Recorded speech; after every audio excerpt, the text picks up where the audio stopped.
함께 찬송가 336장 부르시겠습니다.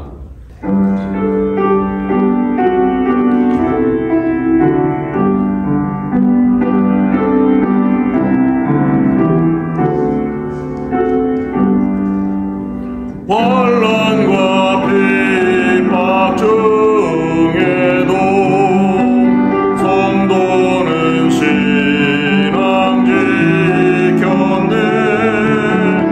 이 신앙 생각할 때에 기쁨이 충만하도다.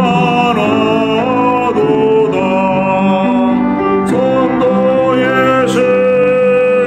따라서 죽도록 증송하겠네. 성도의 신앙 본받아 원수도 사랑하겠네. 인자로로 행실로 이 신앙 정말이라.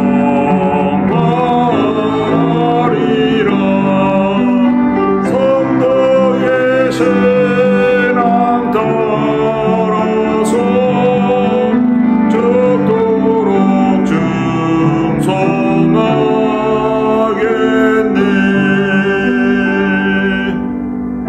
아멘. 하나님 아버지 은혜와 사랑을 감사합니다. 저희들에게 새날을 허락하여 주시고 쌀쌀하고 추운 이 아침에 신선한 공기와 함께 주님께 기도하고 찬양을 올려드리며 말씀으로 시작할 수 있도록 인도하여 주신 것 감사를 드립니다. 예수 그리스도의 고난 십자가의 신비를 묵상하는 사순절 특별 새벽기도의 21번째 절반을 넘어선 시점에 와 있습니다. 지금까지 20일 동안 함께하여 주신 하나님의 은혜와 사랑에 감사를 드립니다. 그리스도를 묵상하면서 우리의 어려움과 또 여러 가지 환난, 또 견딜 수 없는 괴로움들이 다 극복되게 하시고 또 부활의 승리로, 기쁨으로, 감격으로 다가올 수 있도록 은총을 허락하여 주시옵소서. 오늘도 주님 앞에 나온 저희들의 마음을 받아주시고 주의 은혜와 영으로 채워주시옵소서. 예수 그리스도의 이름으로 간절히 기도드리옵나이다. 아멘.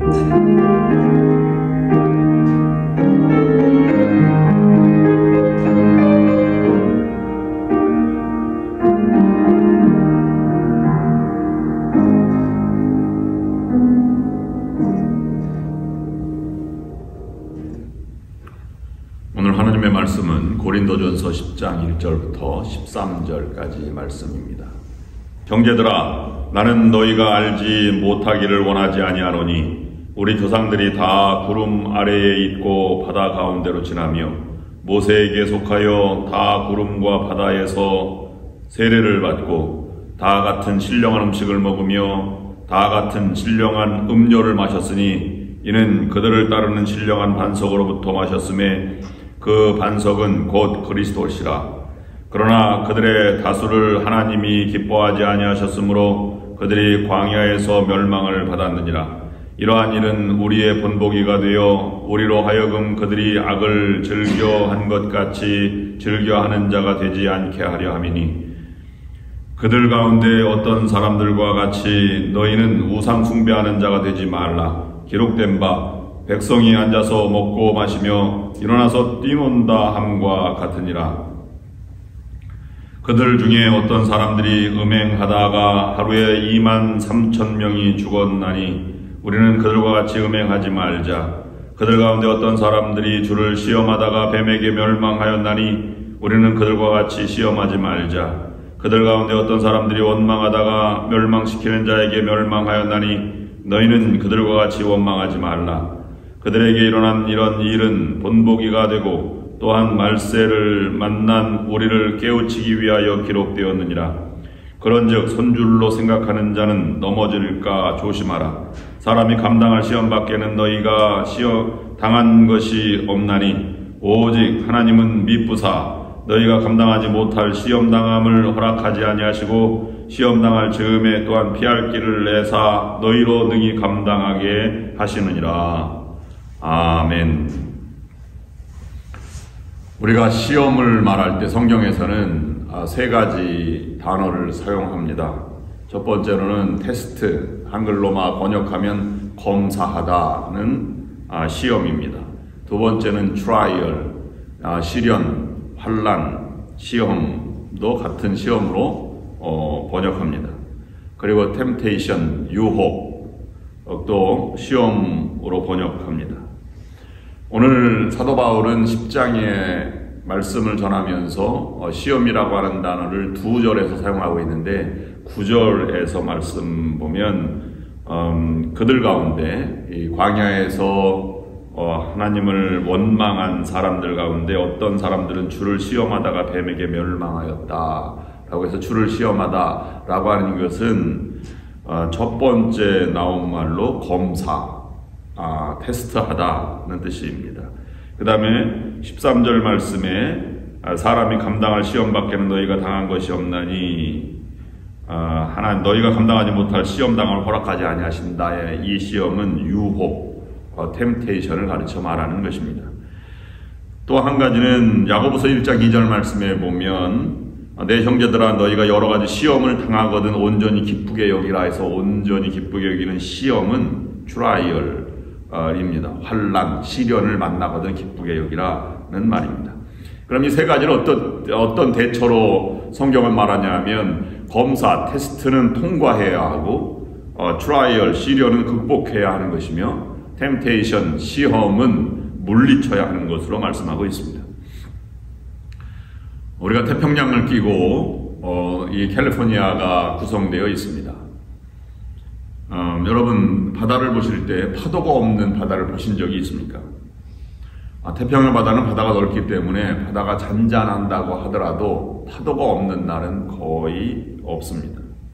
그리고 태풍이라고 하는 것은 해수면 온도가 25도 되어서 증발하는 양보다 떨어지는 양이 많아질 때 그것이 이제 구름 이동이 되어서 태풍이 되고 바람이 불고 폭우가 쏟아지는 그러한 현상이 일어나는데 적도 지방이 아닌 여름이 선선한 캘리포니아 지역에서는 지진이 있을 망정 태풍은 일어나지 않는 바다의 환경이기 때문에 태풍은 일어나지 않습니다. 그럼에도 불구하고 파도는 높을 때는 10피트, 3m, 더 높을 때는 30피트까지 나아가고 잔잔할 때가 3피트 정도 되는 것이 가장 잔잔한 바다라 이렇게 이름을 붙입니다. 제가 강원도에서 목회할 때 동해안은 태평양보다는 작잖아요. 그런데 어느 날 갑자기 이 7번 국도를 타고 가는데 바다에 호수보다 더 잔잔한 유리알 같은 바다를 한번 본 적이 있습니다. 제가 그 주변 사람들에게 물어보니까 그런 일은 거의 없고 몇 년 평생에 한 번 볼까 말까 한 바다라고 이름을 얘기를 하였습니다. 아마 좀 낮고 일본 열도가 있어서 그런 현상이 일어난지는 모르겠습니다. 우리 인생도 바다라고 말하죠. 고해의 바다, 고해, 환란의 어려움의 연속이다 라고 해서 파도가 없는 날은 한 날도 없습니다. 작은 파도, 큰 파도가 일게 마련입니다. 그러면 시험이 찾아왔습니다. 시련이든 유혹이든 아니면 검사든 어떤 시련이 찾아오면 대처 방법이 달라야 합니다. 그것이 신앙의 사람입니다. 이 세 가지 시험 모두 대처하는 방법을 알아야 이길 수 있습니다. 시험은 여러 가지로 다른 방법으로 다가오지만 대처하는 방법은 동일합니다. 성경은 그것을 우리에게 말씀해주고 있는 것입니다. 어떻게 시험이 있는가, 내가 시험에 들었는가 아닌가, 어떻게 시험에 빠졌는가 라고 하는 것을 어떻게 할 수 있습니까? 그 증상은 여러 가지가 있는데 이게 복합적으로 다 나타날 때 시험이 들었다. 우리는 그렇게 얘기합니다. 먼저는 싫어지는 것, 또는 의욕이 상실돼서 지쳐있는 것, 그리고 포기하고 싶은 것, 그것이 지나치면 보기도 싫고 하기도 싫은 것, 그 자리에 가기도 싫고 또는 그것을 하기에 억지로 하지만 두려움이 찾아오고 증오심이 나타나면 그것은 시험에 빠진 것입니다. 여기에서 잘못된 대처 방법, 신앙적으로 잘못된 대처 방법이 있고 아니면 잘 하고 있는 대처 방법 두 가지를 성경이 제시하고 있는데, 첫 번째로는 잘못된 대처 방법은 첫 번째로는 기도를 더 열심히 하는 것입니다. 그래서 시험을 앞두거나 시련이 찾아오거나 유혹이 찾아오면 내가 이것을 이겨나가야겠다 라고 해서 기도원을 찾아가서 금식 기도를 하거나 아니면 평소에 하지 않던 작정 기도를 하기 시작합니다. 그래서 기도의 열정이 더 더하시죠. 이 시험을 통과하게 해주시옵소서, 물리치게 해주옵소서, 극복하게 해주옵소서. 그런데 그 방법이 잘못된 것은 아니지만 그것이 인위적인 노력이기 때문에 잘못될 가능성이 많습니다. 피곤하면 오히려 그 시험에 더 크게 빠질 수도 있고 잘못된 결정으로 할 수도 있는 것입니다. 여러분, 학생이 시험을 앞에 두면 기도원을 가면 안 됩니다. 무엇을 해야 합니까? 좀 더 차분하게 앉아서 공부를 하는 것이 맞는 것입니다. 시련을 당해 피곤하면 더 포기하게 되고 유혹을 물리치게 해달라고 기도할수록 유혹이 더 생각나게 마련이지요. 기도해도 유혹이 사라지는 것은 아닙니다. 유혹이 사라지려면 그 자리를 떠나는 것이 바른 대처 방법입니다. 두 번째로, 기도를 작정기도 하는 것도 물론 대처 방법일 수 있지만 잘못되면 더 심각한 시험에 빠질 수 있으니 두 번째는 더 열심히 그것을 극복하기 위해서 노력하는 것입니다. 여러분, 열심히 공부한다고 더 실력이 늘어나는 것은 아닙니다. 벼락치기가 사람을 더 똑똑해지게 만들지 않습니다. 더 혼란스럽게 만들고 더 힘들게 지치게 만들죠. 베드로도 예수님이 나를 따르라, 나와 함께 죽으러 가자 뭐 이렇게 얘기했을 때 나는 결코 주님을 떠나지 않겠습니다, 주님과 함께 죽으러 가겠습니다 라고 말했는데 예수님이 그 뒤에 바로 내가 나를 다굴기 전에 3번 부인하리라 이렇게 말하지 않습니다. 결국 그날 밤에 무너지고 만 것입니다. 그만큼 인간은 연약한 것이지요. 세 번째 잘못된 대처 방법은 내가 의지로 이겨나가고 극복하고자 하는 그러한 굳은 결심입니다. 그러나 사람의 의지란 그렇게 이길 만큼 강력하지 않고 극복할 만큼 뛰어나지 못합니다. 연약하여져서 믿을 것이 되지 못하는 것이 우리의 의지입니다. 그러면 잘 대처하는 방법은 무엇일까요? 첫 번째로는 잠시 물러나서 그것을 하나님의 눈으로 시련을 바라보고 시험을 대처하는 것입니다.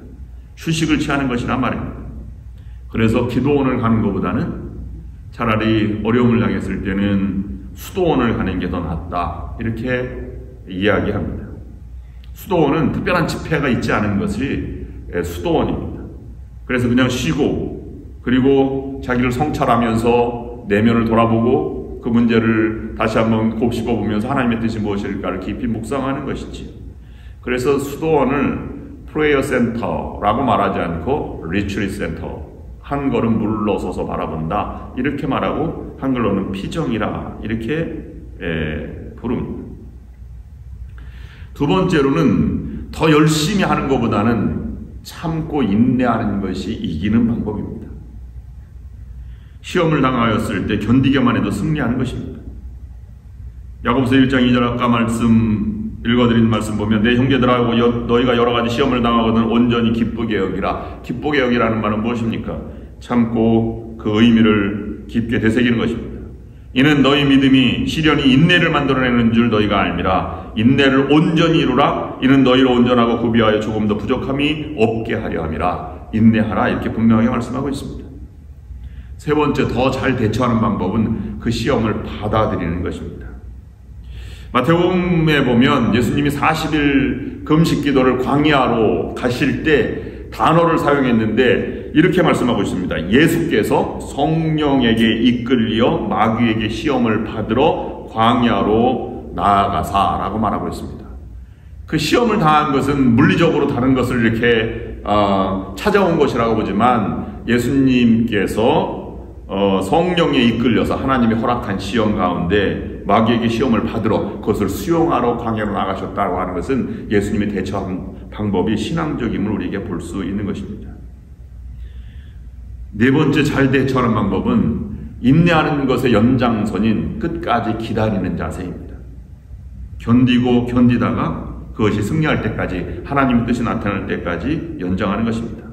그러면 그 시험은 반드시 지나가게 되어 있습니다. 그러면 우리가 어떻게 시험에 들지 않게 준비하는가가 더 중요하죠. 시험 당했을 때는 대처 방법이 이렇게 잘된 대처 방법, 잘못된 대처 방법이 있으나 그 전에 시험이 오기 전에 우리가 준비해야 될 상황을 오늘 성경 말씀 우리에게 말씀해 주고 있습니다. 그 내용은 세 가지입니다. 첫 번째로 과거로 절대로 돌아가지 말아라 하는 것입니다. 왜 시험이 드냐 하면 과거의 영광 때문에 시험이 듭니다. 내가 그렇게 될 것 아닌데 이렇게 찾아왔다고 하는 것 때문에 그렇습니다.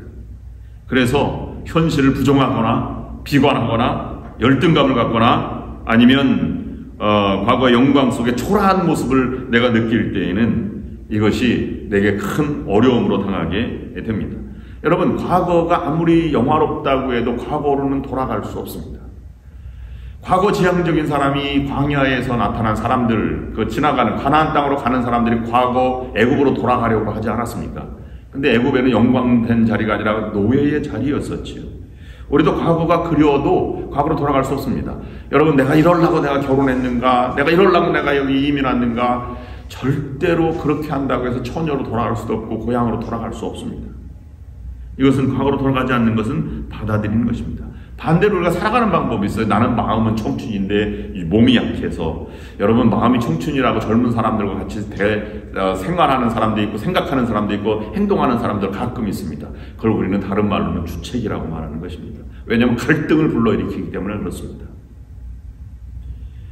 광야에 나온 20세 이상의 남자들은 다 광야에서 여호수아와 갈렙만 빼고 죽었습니다. 왜냐하면 과거 지향적인 사람이었기 때문에 그렇습니다. 사도 바울은 고린도 교회에 보내는 두 번째 편지에서 이것을 강조하고 있는데, 너희는 그리스도 안에 있으면 새로운 피조물이라 이전 것은 지나갔으니 보라 새 것이 되었도다. 이 새 마음을 갖기를 그렇게 강조한 것입니다. 두 번째로, 과거로 돌아가지 않으려고 해도 생각이 자꾸 나는데 어떡합니까? 두 번째는 하나님이 주신 사명대로 감당하는 것입니다. 이것이 현실을 살아가는 극복하는 방법이라고 말하는 것입니다. 13절 말씀, 하나님은 감당할 시험을 우리에게 허락하신다고 말했습니다. 하나님을 분명히 알아야 하는데 감당할 시험만 우리에게 허락하신다는 것입니다. 감당할 시험은 유혹이라고 물리치는 것이라고 말했습니다. 이 시험은 우리에게 주실 뿐만 아니라 그것을 당해왔을 때 피할 길도 주신다는 사실입니다. 그래서 두려워하거나 낙심하지 말아야 한다는 것입니다. 불신앙에 떨어지지 말아야 한다고 하는 것입니다. 여러분, 그런데 예수님이 십자가를 지릴 때 이 잔을 내게서 떠나가게 하옵소서라고 하는 말은, 그러면 그 시험이 주신 대로 사명대로 사는데 그걸 사명대로 감격적으로 살아갔을까요? 그런 것은 아닙니다. 가시면류관, 십자가의 고통, 이것은 예수님에게도 고난스럽고 하기 어려운 것입니다. 그런데 그 사명이 마음에 들어서 한 것도 아닐 것입니다. 왜냐하면 고통을 자기가 즐기는 사람이 없기 때문입니다. 그렇게 고통을 즐기는 사람이 있다면 그것은 잘못된 신앙이고 현실 세계에도 욕먹는 것입니다. 어떤 것이 사명을 감당하는 것일까요? 여러분, 사랑하면 사랑하는 사람에게 모든 걸 해주고 싶습니다. 내가 약간 고통스러워도 하는 것입니다. 예수님은 자기의 고난보다 하나님을 더 사랑했다는 증거입니다.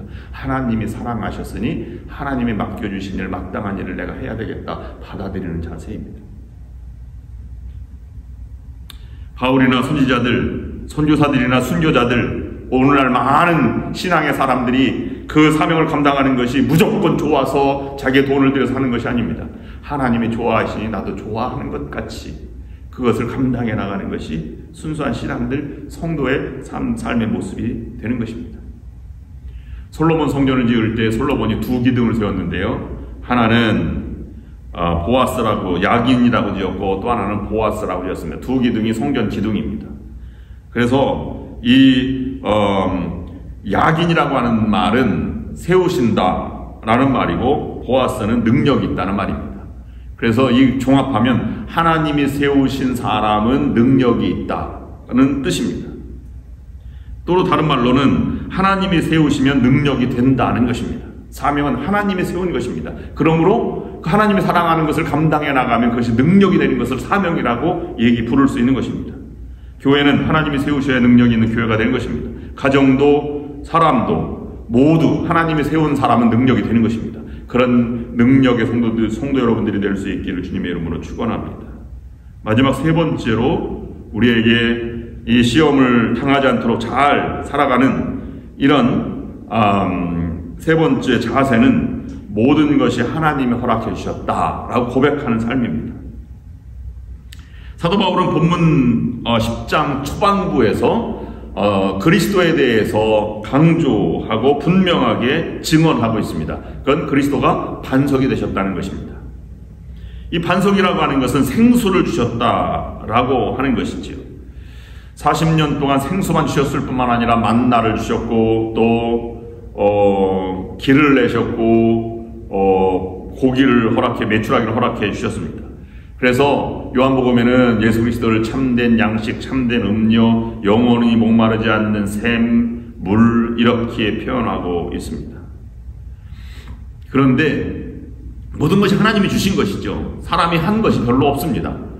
그런데요, 이스라엘 백성들은 왜 광야의 사흘길 돌아가서 시내산에서 금송아지를 만들었느냐 하면 만나와 메추라기를 먹고 난 다음에 배가 불렀더니 옛 생각이 다시 난 것입니다.